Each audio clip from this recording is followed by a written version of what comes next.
My name is Zach Bagans. I never believed in ghosts until I came face to face with one. So I set out on a quest to capture what I once saw onto video.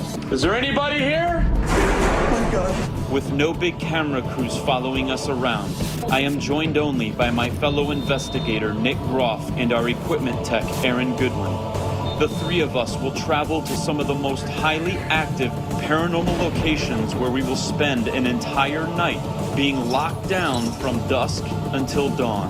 If this is the portal of hell, well, why don't you come up out of that ground and get us? Raw. Did someone just scratch me? Extreme. Stop! Stop running! These are our ghost adventures.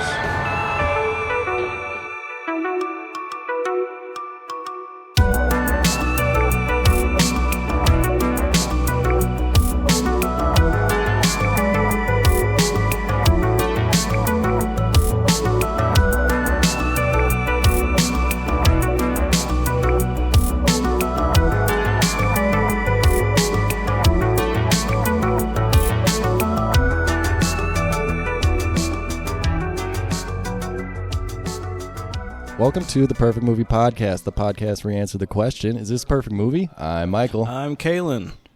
And today, we're starting our Halloween series, our October series, with The Conjuring. And sort of the theme for this month is we're going to be comparing and contrasting two major influences in horror today. There's a couple we won't touch on. Jordan Peele. Shout out to Jordan Peele. He's made some of the best recent horror movies. Master of horror, Jordan Peele. If you want to hear us talking about a Jordan Peele movie, we have a Nope review. We watched that in the theaters last year. And we won't be touching on Blumhouse, although some of these things might be Blumhouse Productions. Blumhouse is kind of just a production company ran by Jason Blum. Mm-hmm. They sponsor a lot of horror movies. And they're really like, can you make it cheap? And do we think it'll make money? Here's $2 million. Here's $5 million. Here, make your low-budget horror movie. Put asses in seats. Make a decent profit. And let's go. They're a real, get-the-bag type company. For sure. They'll make whatever type of movie you want to make as long as it's cheap enough and sold, has some, can be sold, I guess. Yeah. But the ones we are talking about... James Wan, who is the director of The Conjuring and the creator of the Saw franchise, the creator of the Conjuring franchise, which has spun off into The Nun and Annabelle. I've heard this a lot recently, people calling it the Conjuring universe. Yeah, and this movie, I forgot, but when I rewatched it, it's really about building a universe. It really is. It's the Marvel of horror films. From the fucking jump. The Conjuring and Insidious is also his franchise, and Insidious has 4 sequels. So he's a really big influence on sort of our post-2000s horror genre. And he's the director of this. Sometimes he's the writer. Oftentimes in the later sequels, he's just the producer. But he's just been a big influence on movies. And we will be contrasting that with A24 horror movies, which is... the other, I think, kind of big name in the scene. And A24 is hey, fellow artists, they're they're the hippies of the group. They're man, do you got to tell a great story, man? Far out, man. You got something to say, man, in your horror movie? Do you want to be emotionally and mentally damaged after watching our movie? Yeah. Is somebody going to cry after watching this? And not from fear, but just from sheer depression. Come over here, make this horror movie. Say something about the world, man.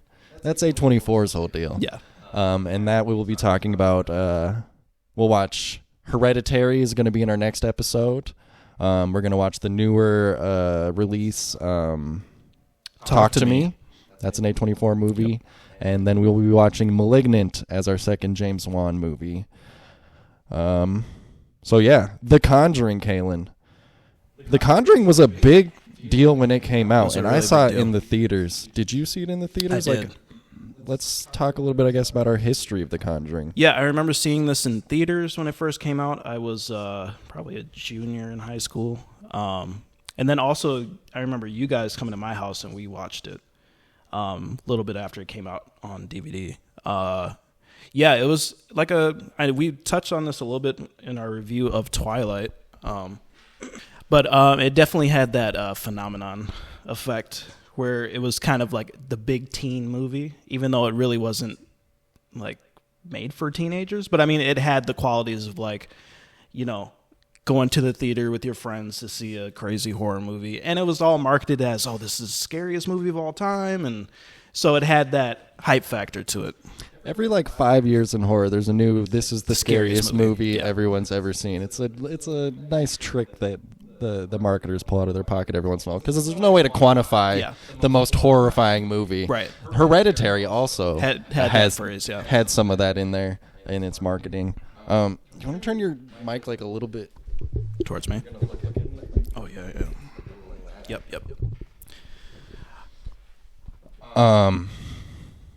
Yeah, I saw The Conjuring. I remember seeing it in the theater. I think I probably saw it first with like my girlfriend at the time. Yeah. And it was definitely, I would have been 18, and it was definitely, one of those like teens, late teens. It was a rated R movie, which we can talk about. It was probably one of the earliest rated R movies I went to go see in a theater. I don't even remember how we got into the theater to see that.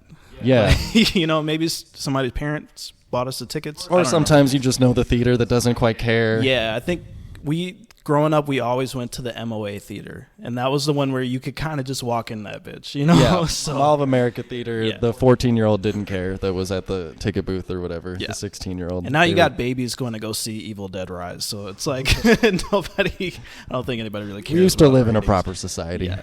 I remember seeing it. I remember it being like, it was a big phenomenon. I think it had a really good trailer. The clap sequence, I think, is in the trailer. Yeah.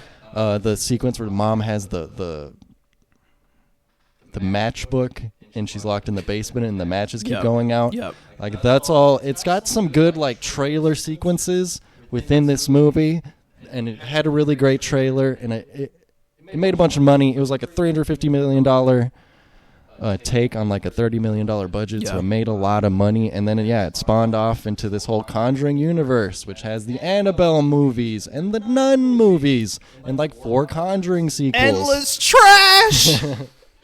There's a lot. I mean, it's like $1 billion franchise. So whatever I have to say about this, which hint is like not super positive upon rewatch, like, fuck me, it still makes $1 billion. People love it. And even the people that tell me they like this movie, I think acknowledge that it's like, oh, it's just dumb fun, or it's like, I'm just here for the spook fest. Yeah. So it's definitely a crowd pleaser, because I mean, I remember, and I know that we saw a Conjuring sequel in the theater, and it was a lot of fun in the theater to watch that. Just the reactions from everybody and different things like that. It's a lot of fun to watch with a crowd.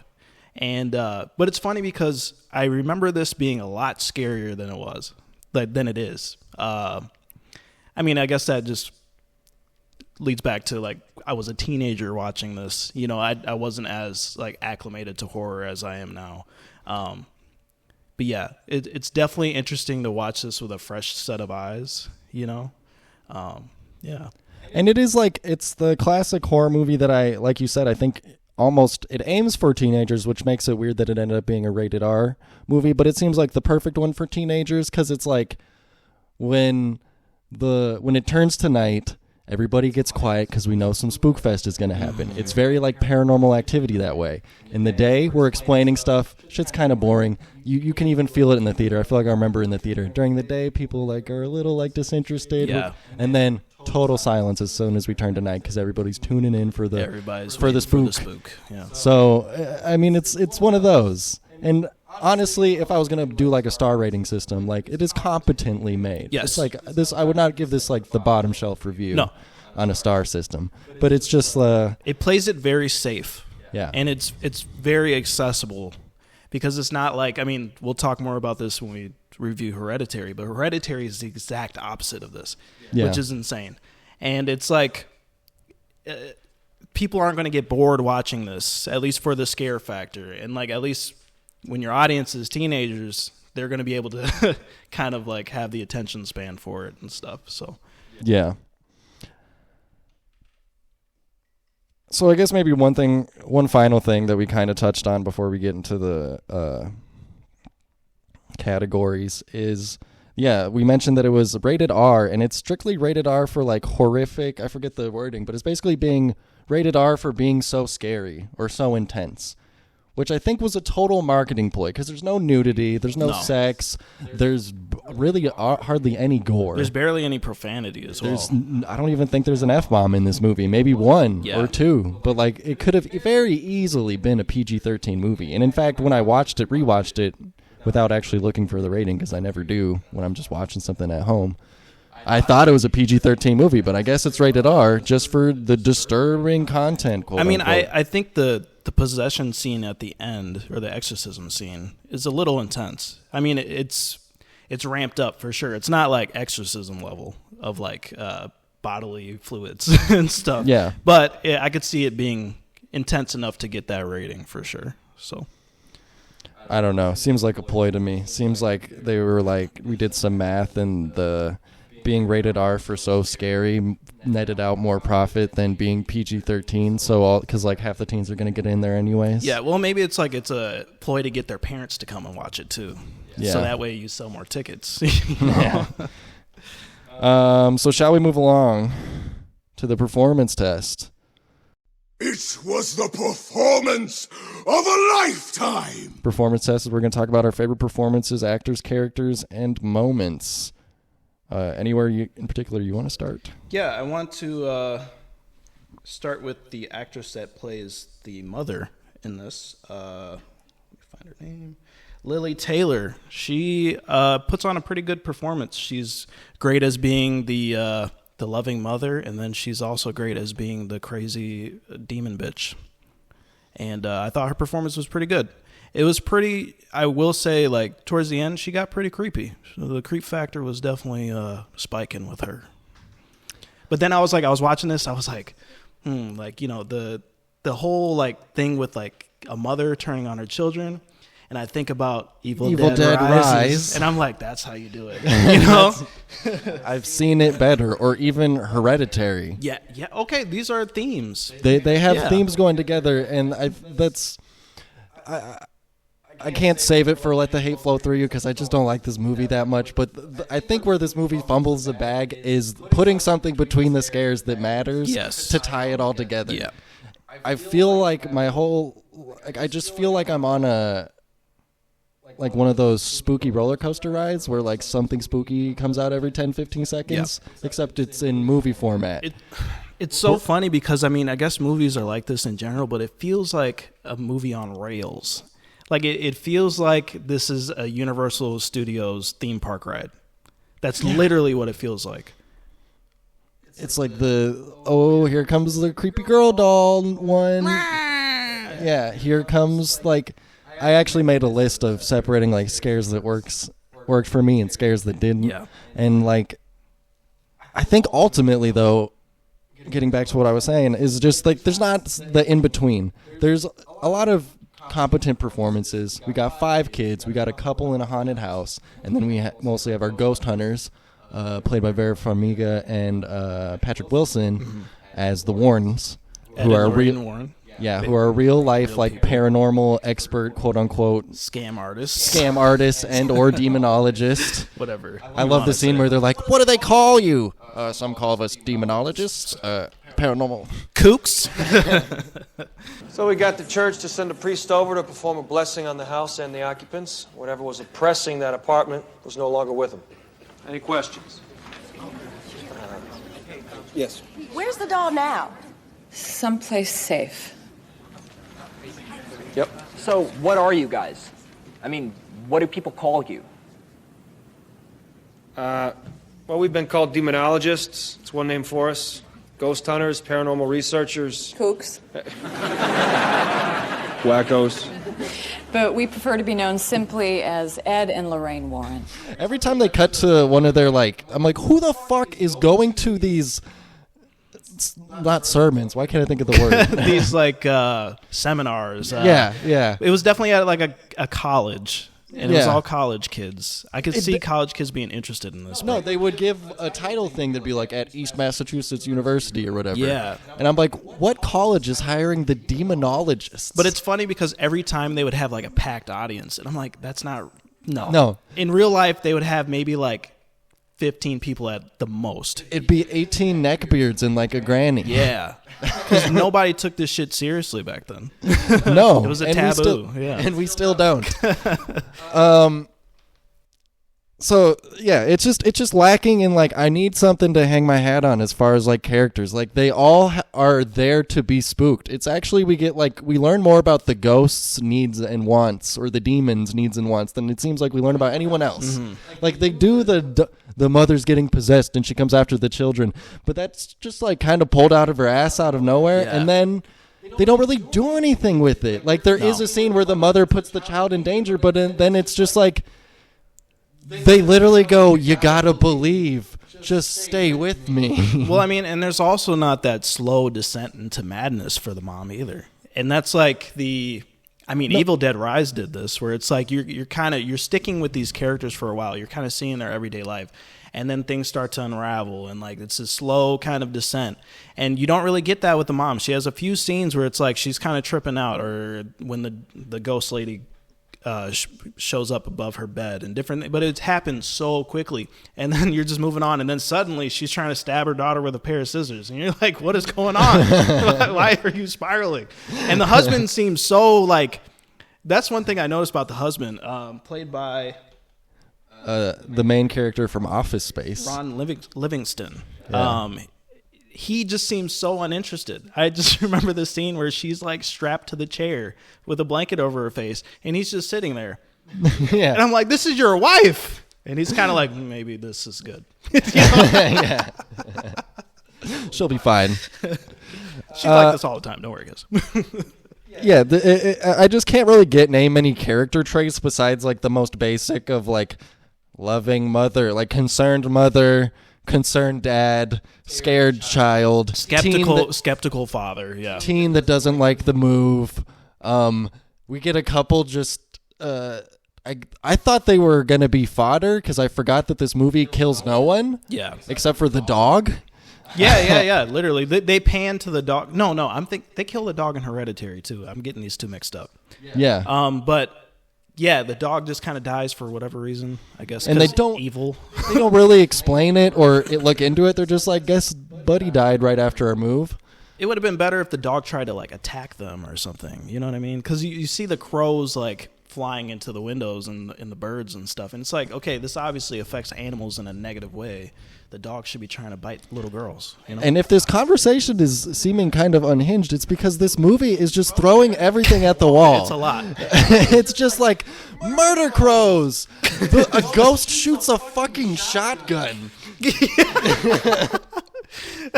And then there's a child ghost for whatever reason. I don't think that's really explained either. The child ghost doesn't get explained. There's a demon that wants to infest a mother. A girl gets dragged around by her hair and thrown into a window, but then the demons don't really mess with anyone physically after that.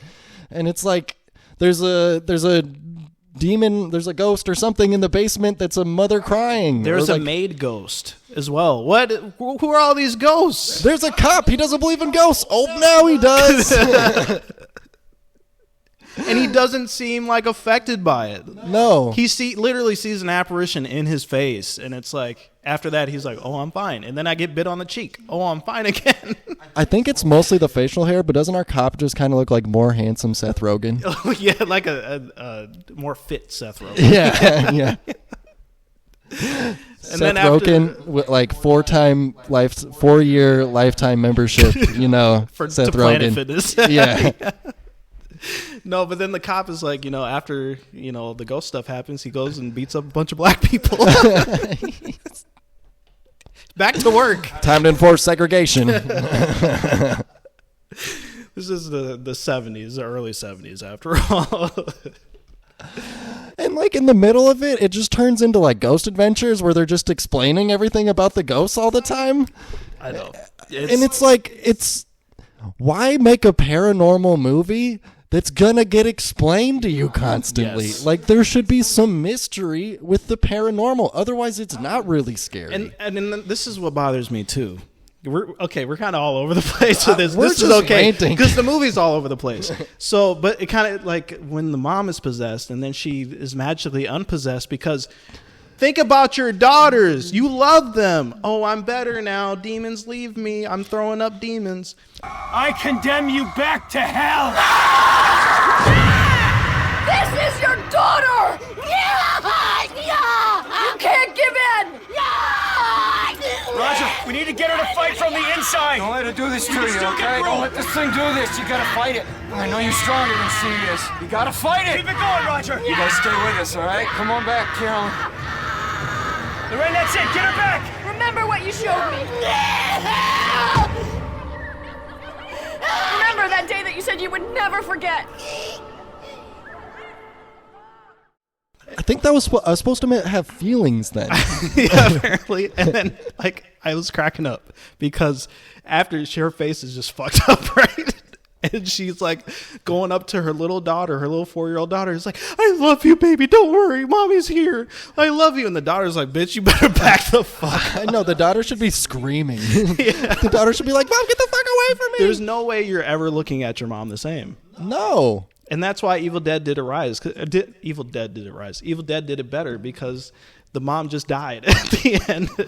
Also, it had casualties. Like, how can you have a horror movie where nobody gets hurt? So, Because it's based on true events, Michael. the movie I actually can compare this to for like their horror sequences is it's a lot like the movie the It remake, the first one. Yeah. Where it's like we see the spook and then everything resets. Yeah. Like people run away, the door unlocks, everything's fine, and then we wait for the next spook.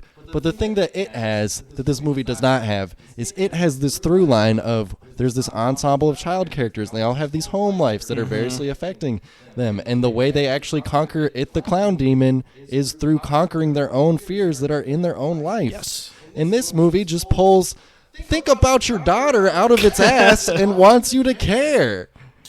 It didn't build anything for Well, that. I mean, it's like, what scenes do you really have of the mother like interacting with her children other than the scene where she played hide and seek and then she tucks them into bed? You know what I mean? Like, you need more like family time.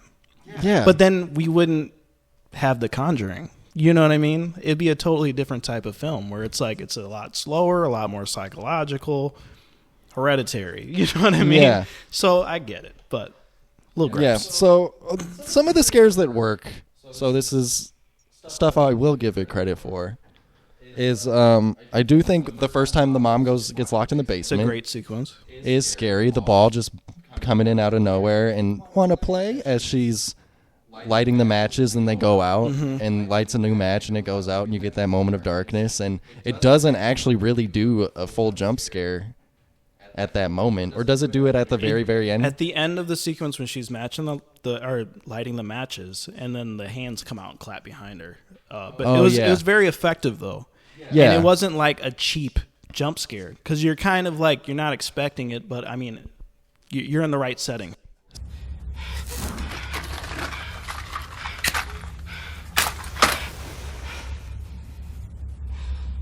Hey, wanna play hide and clap?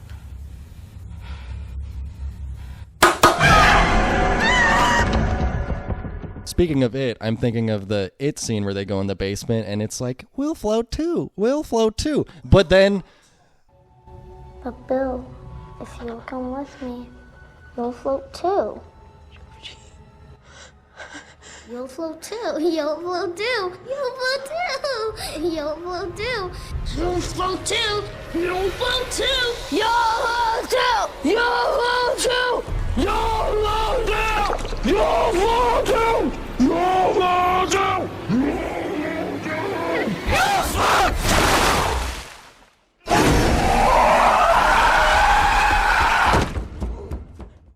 This was much classier where it ends with the clap. That ends with It the Clown just going... You know? Okay, you know what? We're going to have to talk about it sometime. Because there's a lot of things that work in that movie and there's a lot that doesn't. Yeah. Much along the lines of this movie. Yeah. So we're still in the performance test. We are, kind of. The clap game, that is a good sequence. The first clap game that doesn't end in the basement, that's a good sequence. And it's like set up before, and it pays off. Yeah. That works. And I also think the scene with Joey King, who we later see in Bullet Train as the White Death's daughter. Oh, yes. where when she wakes up and she's like, "There's something in the corner." Yeah. And we don't see anything. We never see anything in that scene. And it's like, that's it. It's scary because it's unknown. Yeah. You don't have a ghost in your face going. Yeah. Yeah. I think as far as performances go, there's no real characters in this. No. Ed and Lorraine Warren, possibly, but they're so surface level too, where it's like you would think there would be more psychological elements to their characters as well, because, I mean, they are demonologists, and it's affecting their relationship. It's affecting their relationship with their daughter. But for whatever reason, we have this subplot with her that has no real connection other than setting up Annabelle, the movie. You know what I mean? So, yeah.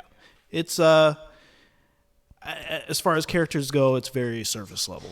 Yeah, and I think I can't really blame, like, I think in the horror sequences, for the most part, seems people are reacting sufficient. Like, I don't really have anything to say about the actors being bad, as much as I think they're kind of just, like, flatly written and they are not given much to do. These are all very competent actors. Yeah. I will say. I know the lady who plays Lorraine Warren, she's in a lot of stuff, and she's great. And also Patrick Wilson. Yeah. He's in a lot of stuff, too. Vera Farmiga, they are both, like... They're very hot, and it's funny because the real couple were, like, senile. So it's... Oh yeah, wait, I forgot to do my Letterboxd reviews, and the thing that I did not expect, but maybe I should have, is because this is kind of a mid movie, everybody's reviews are mostly just horny for Ed and Lorraine. Really? This is literally Twilight. This is going to be our... And do you have anything more for the performance test? No. Okay, this will be our interstitial before we go to It's an Art Bro. Letterboxd review for The Conjuring. I was like, why are these all so horny? 3.5 stars. This one's not horny.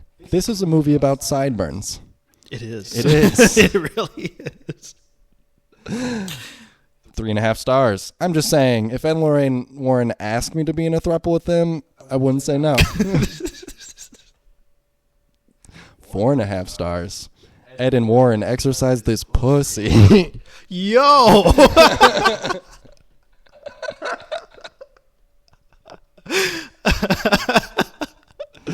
Well, actually, it says PU and then a dash, but I had to fill it in. You had to fill in the blanks. I get it. Yeah.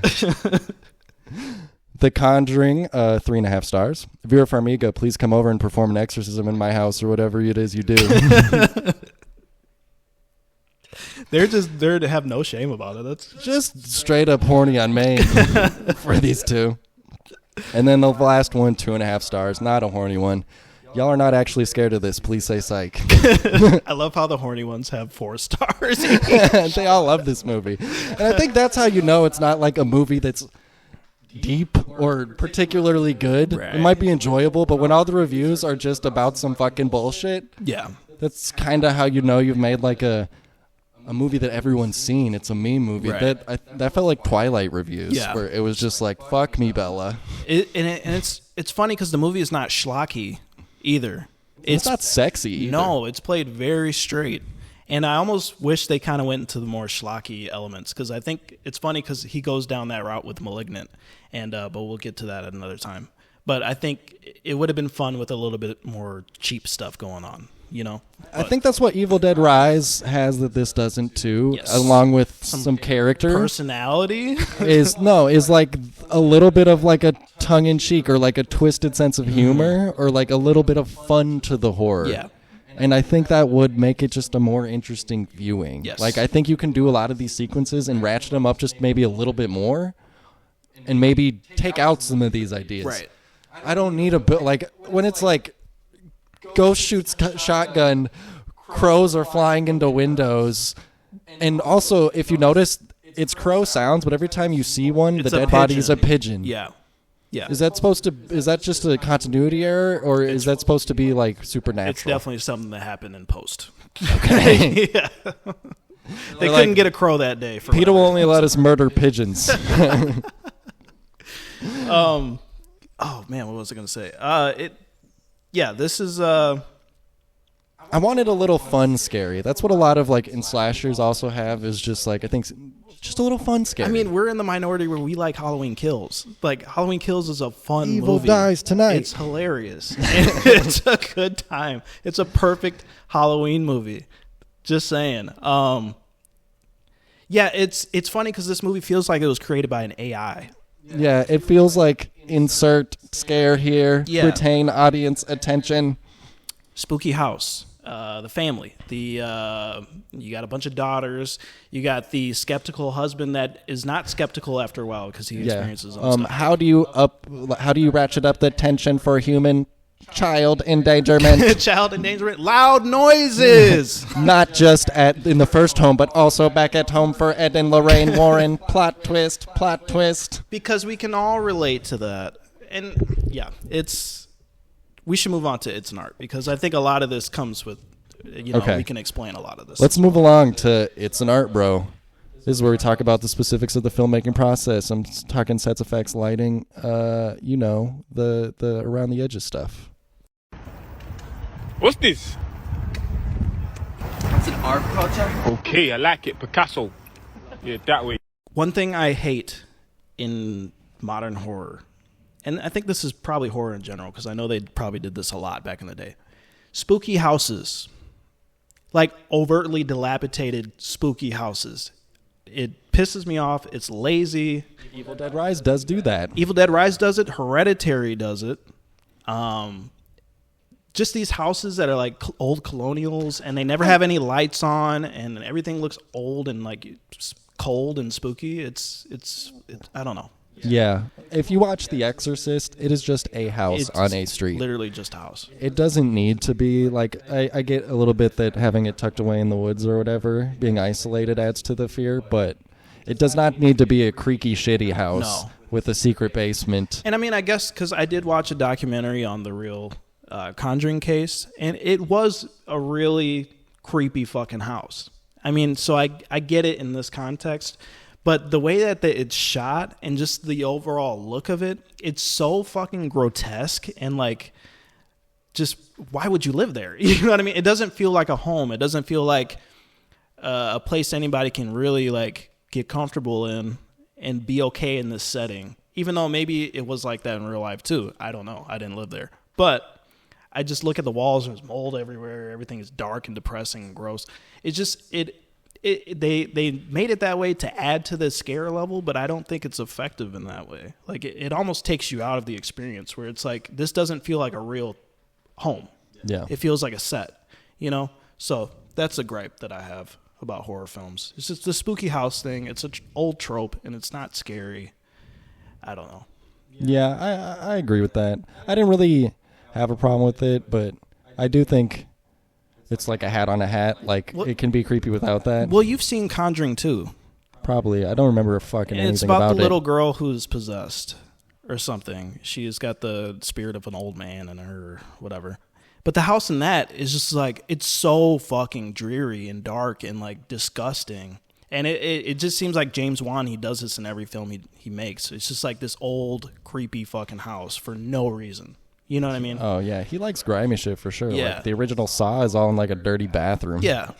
So. But, I mean, that setting is warranted because of the subject matter, you know? It's like a serial killer's lair. It's fucking gore porn. Not a home. Yeah.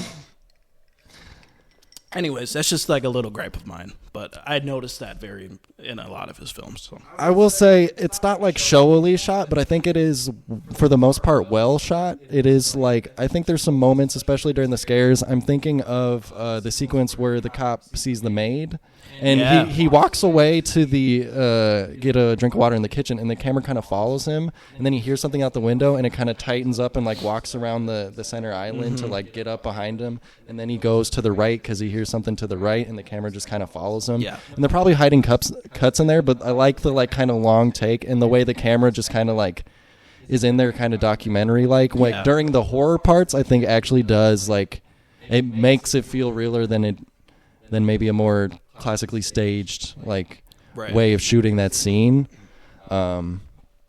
I don't know. It gives a little bit of like momentum to everything going on, and he does that even in like conversational scenes where like people be entering a door and it kind of like follows them in the door, and so like it's not like super amazing, but I was watching it and I was like, there's talent there, and it's like it also is doing a thing where it's not alienating you, and sometimes it is more classically shot, like standard shooting, and I think it's like really threading a needle where it does some things, but it's also not like going to alienate anyone, which again I think is some of the goal. Like James Wan makes big, like kind of big tent horror movies that wants a lot of people to see him. Right. There was a shot in this that I really liked, and it's funny because Hereditary had the exact same shot, and I wonder if you recognize this. It's a shot when Lorraine is walking out of the house, and it starts off where she comes through the door frame and the camera is like upside down and it's on the ceiling. And then it like seamlessly kind of flips as she's walking and just follows her. And it was a really good looking shot. And the same shot shows up in Hereditary too, which was really interesting with the mother. And I just thought that was a very clever way to shoot that. And it almost looked like she was like walking on the ceiling at first. It just had a really like kind of eerie, kind of like claustrophobic kind of look to it, and I thought that was really impressive.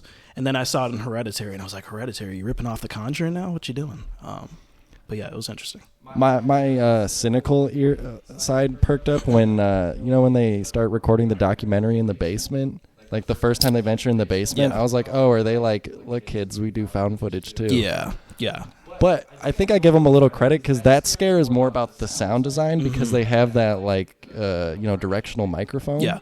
So, and then I was like, okay, that is a smart way to do that in like a new angle. Because you hear the piano play as they're walking up the stairs or whatever, or like they hear something, and then they all turn around. And it's like you're expecting to see something. It's effective. Yeah. So like I actually like, again, I think I like it when it's like a little more subtle and a little more like, let it breathe. Yeah. Rather than the more conventional, quiet, loud scare where, still, something jumps at you. Right. What do you think of the lighting in this? Seems like standard horror movie. Yeah, and that's what bothers me. Yeah. And it's just like watching Hereditary after this, I was like, oh my God, like it's night and day. Like it's just, lighting adds so much to your horror film. I don't even think it's the lighting, it's the color, like the way they're choosing the color saturation, where this one's really going for like the grays and browns type of look, and that one has like some very, like in Hereditary, there's a red and an orange glow that's like very important to the story, and like there's just a lot more color seeping into it. And it also, it's like, okay, this movie was made in 2012, 2013. Whenever this came out, it was kind of the height or the end of the digital era where a lot of the color schemes in movies were just kind of muted to begin with. And we didn't move into that 4K element of like filmmaking. So Hereditary is like the dawn of that almost. And so I get it from a technical standpoint. This was a very trendy look around that time. Yes. So like it didn't really bother me. It didn't take me out of it. I guess it's an art thing. I thought I started the wrong movie when I started this because they're immediately just talking about the Annabelle doll, and I'm like, what the fuck is happening? It's funny, I didn't remember that sequence either. Neither did I. And it's just funny how blatantly this is like setting up the whole like franchise of the Ed and Lorraine Warren universe. Well, it's hilarious because it's just like the heightened scare factor in these movies. The real Annabelle doll is just a Raggedy Ann doll. Yeah. There's nothing really scary looking about it. This doll is like fucked up. Like the eye is like glossy and like looks like it has a blind eye or whatever. It looks like a doll with a demon in it. Yeah, I mean, it's like, why would you bring this into your house? Like, right. Why are these 3 20-somethings just carrying around this doll? Yeah, like, it's strange. But it's based on that. I've heard about that story. That's a real story too, apparently, where they bring this doll into their house, the Annabelle doll, and that's the whole. They brought Ed and Lorraine Warren into it. I mean, all of this is based on true events, so it has some. Yeah, it was just like, oh, they love the Annabelle doll, and they want to make this Annabelle doll spin-off. Yeah. And it's the first thing you see. Yeah. It's just not scary. I don't know. It wasn't even about scary. I just forgot how much of a Marvel universe this was like started as.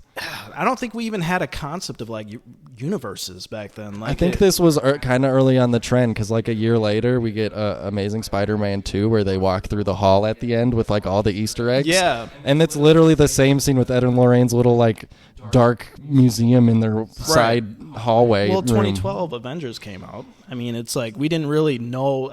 We thought, well, yeah, this is as good as it gets. But then, you have like that Annabelle scene and then that other scene where some random like black professor is talking to them about all his dark stuff. Yeah. Just those are totally shoehorned in to just be like, look at all this bullshit we could make a sequel, a spin-off about, Right. you know? Right. Look at the doll. Look at all of our dark haunted items. I mean, it's a real place. I don't know. I get why it's in there. It's both things at the same time. They were like, this is perfect. Yeah. I mean, it was effective, I guess. You know.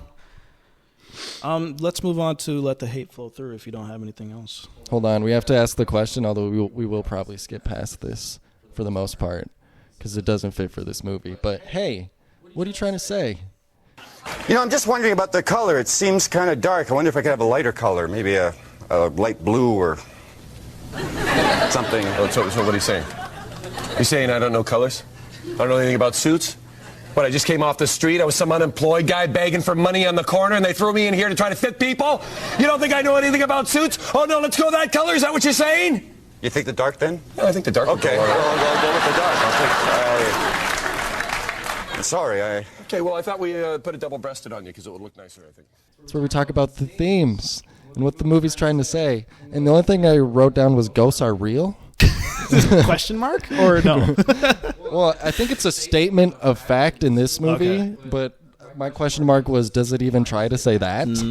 No, it just kind of expects you to go along with it.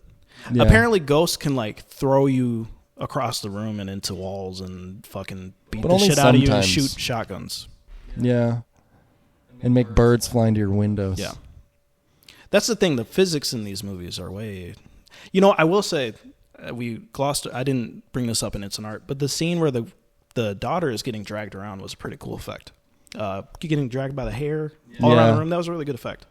It was. It made me laugh, though. She got fucked up. She got thrown into that window. And she was like unscathed. Okay, nitpick kind of along those lines. You know that when they do the clap game at the start, and she's pursuing a clap, and it turns out the clap is the demon or whatever, and it's not the little girl doing the clap game. Shouldn't there have been two claps the same time? Because the little girl should still be clapping. Yeah. But then you wouldn't hear the ghost clap. I'm just saying, plot hole. Maybe ghosts aren't real.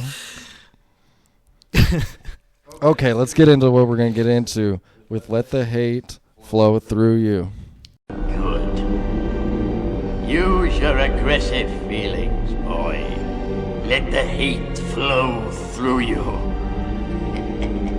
I have something to say. Everything is so fucking loud. Oh my God.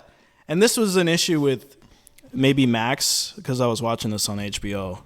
The audio was really funky, and like you could barely hear the dialogue. I had my shit cranked up to 80, and I never have to. Usually I'm like 34 at the most, because that's all I need. But this shit was cranked to 80, and when them fucking scares came, I almost blew my fucking ears off. It was pretty loud, and I'm still suffering from ramifications. Yeah, so actually this movie did it a little less than I expected, but the jump scare bullshit is certainly in this movie. And I guess just for me, it's like, so I'm going to tie this into my new job. My new job, I work at an elementary school, and there's this kid who is blind that I help aid through like his lunch and recess time. And because of that, like all the first graders in his classroom know me. And one of the first days, like some kids like acted like they snuck up behind me and went boo, and I pretended to be scared. And then they kept doing that, so I had to stop entertaining them because I was like, you need to sit in your fucking seat and eat your damn lunch. So are you saying The Conjuring is like a bunch of first graders? Yeah, I'm saying I'm about as scared on a daily basis by these first graders when they occasionally actually sneak up and surprise me as I am for most of these scares. Yeah. Because it's the same trick. It's not like getting this like fear or like unease deep in my stomach. Mm-hmm. It's being really quiet and then startling me. Yeah. And that isn't like gonna keep me up at night. It's just gonna like, and at the rate that this movie does it, which is one of my complaints, is like as soon as they get in the house, weird shit starts happening. And in one way you could say like that's interesting, the movie starts right away, but it just feels like it's just wearing on my nerves by the end, because it's the same quiet thing happens and a scare. Boom. Yeah. And a quiet thing happens and a scare. And there's no like forward momentum to it until like the very end, where things really fly off the handle that final night. I will say it's not as oppressive as some of the more recent entries. And I haven't seen that many, but the ones I have seen, it's like a book falls and it sounds like a fucking explosion. You know what I mean? But I remember what Kayla said in our Twilight episode towards the end when we were talking about The Conjuring, but where she says, I appreciate movies that can like change my biology. And it's kind of like, well, yeah, loud noises do that. And I agree with her to an extent, but then also it's like with this, it's like it's not necessarily changing my biology. It's more so exploiting me. You know what I mean? Yeah, like the other day there was a really loud thunderclap. Yeah. That changed my biology, but it was not like, I guess it was like some real cosmic directing. Yeah. I don't know. You know, like being startled, and like she also said that about Mad Max, which I totally think agree with. Is doing a completely different trick. Or like in a thriller when you're feeling tense, or you know, like a Tarantino movie when things are getting tense during a dialogue scene, and you know, like shit might pop off any moment. It's not about the like shock and surprise. Like that part, I don't think is the hard part. I think it's building the suspense before that and knowing like how long to crank that. It's like comedy, like. It comes in threes, or you know, it's like you have to hit the punchline at the right moment, otherwise it's not effective. It's all about timing, and I think because like I said, it's a very bloodless and like no casualty movie, because everything kind of resets after every scare. After a while, I'm just like, I know everything's gonna be fine every time. There's no stakes involved. There's no stakes, which. Not to spoil Hereditary, but something happens in Hereditary where suddenly the stakes are like way higher than you ever pegged up until that point. And I'm thinking about Evil Dead Rises too, where it's like it just ramps up, it just keeps going, keeps pushing it a little farther each time. Like that's effective. And I just like you were saying, it's just after a while, it's just fucking boring. I was bored watching this. Yeah. Like, really bored. It just was like a real treadmill. Yeah, it was almost like a chore to watch. And I don't remember it like that at all. I was like kind of excited to rewatch this. And then while watching it, I was like, wow, this is what everybody was so up in arms about. Maybe it's because I've seen too much. You know what I mean? Maybe it's, I don't know. It's just not as effective as it was 10 years ago, you know? Yeah, and it was just like, and they over-explain everything, which I mentioned a little earlier, but like also while things are happening, they're either explaining beforehand where they're like the 3 stages of a haunting or whatever. And everybody's just taking it at face value. Like this is a real thing. Like every time Ed and Lorraine say something, it's gospel, and they're just like exposition and explanation like robots for a lot of this. And sometimes it's even in the middle of the scene where they're like the scene where they're like, oh, it'll be fine. Just come back to me. And they're like, okay, now she just needs to believe hard enough to stop this haunting. Why didn't they do this before? Like, I wish we'd believed hard enough earlier. I guess you didn't really need the exorcism with the holy water, because you can just tell Patrick Wilson is like, I'm not qualified to do an exorcism, and then he's like, fuck it, I'm doing an exorcism right now. He can do it. Okay, where did he learn how to do this from? How does he know? He said it went really bad last time. I would like to kind of see that. What happened that was so bad? You know, it's different stuff. I needed something to go bad, I think is what happened. Yeah. We got 5 daughters. Dispense of one of them. It can't just be the dog, you know? And it's funny because it goes back to what we were talking about before. It's like, why was there R rating for this? Like, I don't think it warranted it. Like, I don't know. It's like... If you make a Bagul face so scary, you get rated R. Oh my God! NC-17.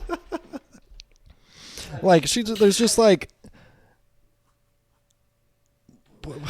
there's just so much exposition that's pulled out of your ass. Or like there's a moment during the exorcism where the husband's just like, stop this, you're killing her.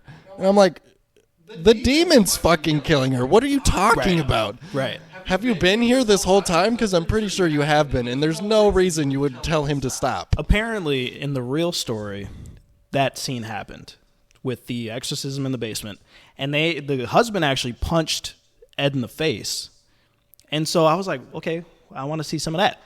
You know what I'm saying? Like, what I want the father to be more skeptical.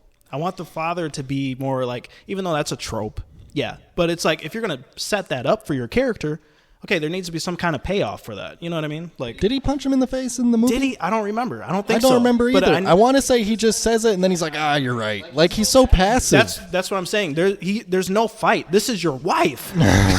And she looks like a fucking ghoul. And she's spitting up blood.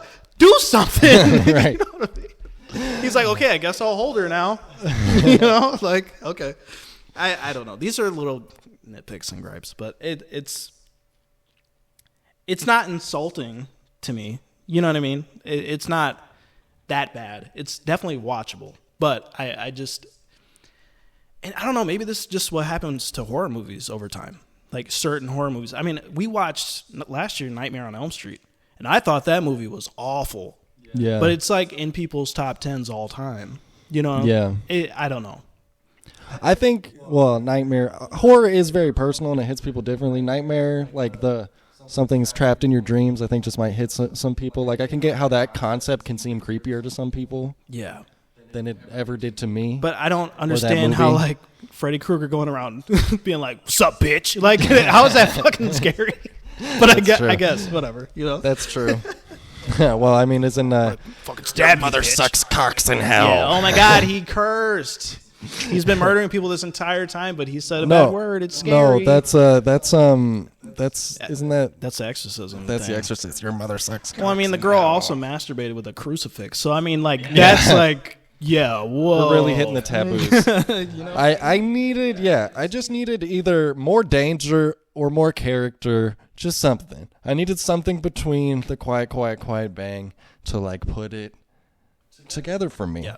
And ultimately, I just walked away like, oh my God, it was a ride. Like I just felt like a way too long carnival ride. Yeah.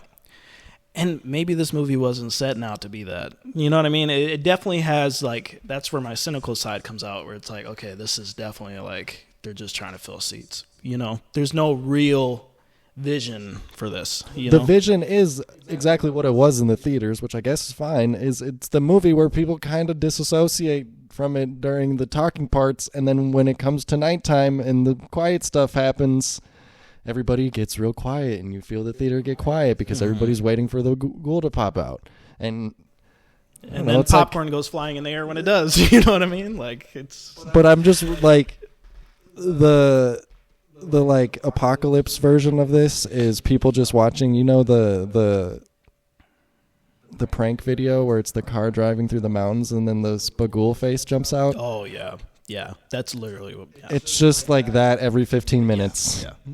Would you say it's lazy? I don't even think lazy is really the right word, because I hear that a lot when it comes to these types of movies. People say it's lazy horror.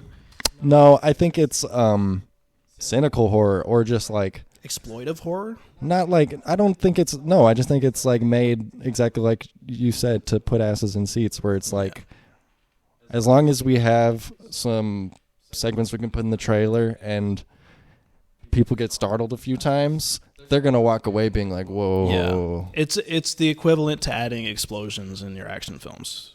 Big, loud set pieces, and but here's the thing, I think there's a place for that too. You know, I think there's a place for movies like The Conjuring.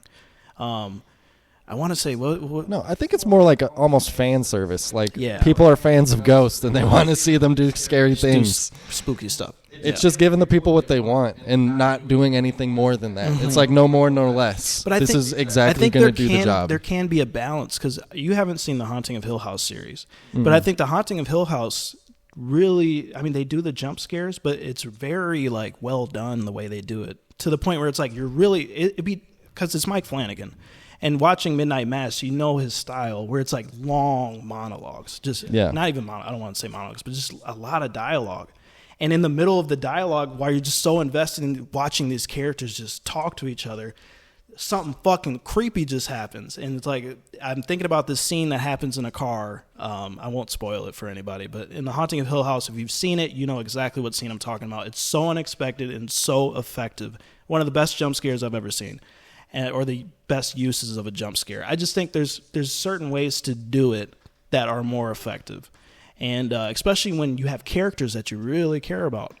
You know, you spend the time to like, okay, spend time with this family a little bit more. See their normal day-to-day life. Maybe explore some inner conflicts with these characters, and maybe there's some tension in the family, whatever. If you have characters that people like, you'll be more invested. And so the scares are more heightened, and they're a little bit more effective, is what I'll say. So, shall we ask ourselves our final question? No spoilers. Is this a perfect movie? You lost a baby brother. Perfect in every way. I had a baby brother. I had a little baby brother. And he was perfect. Perfect in every way. No. It's fine.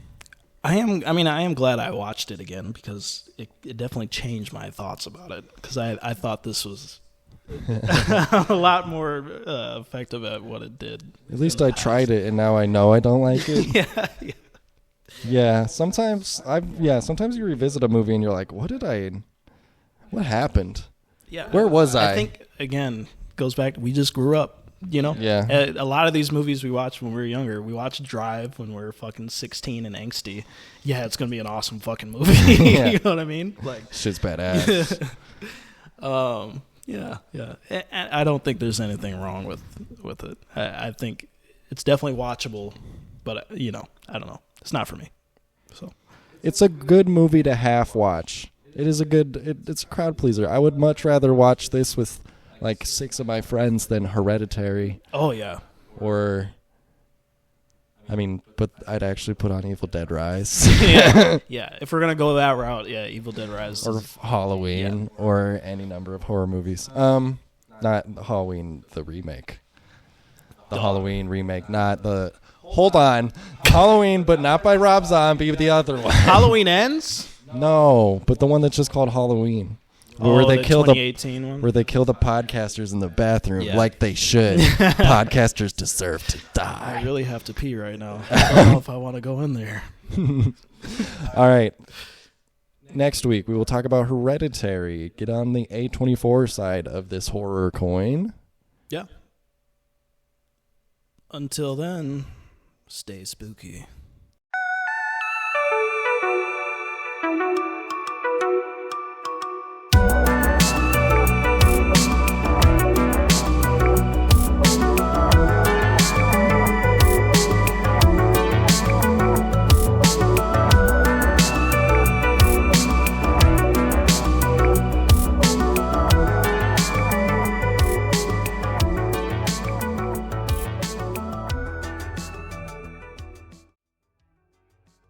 Keep on rocking in the free world and do do do do do do do do do do do do do do do do. Well, thank you very much, designer. Keep on rocking in the free world and do do do do.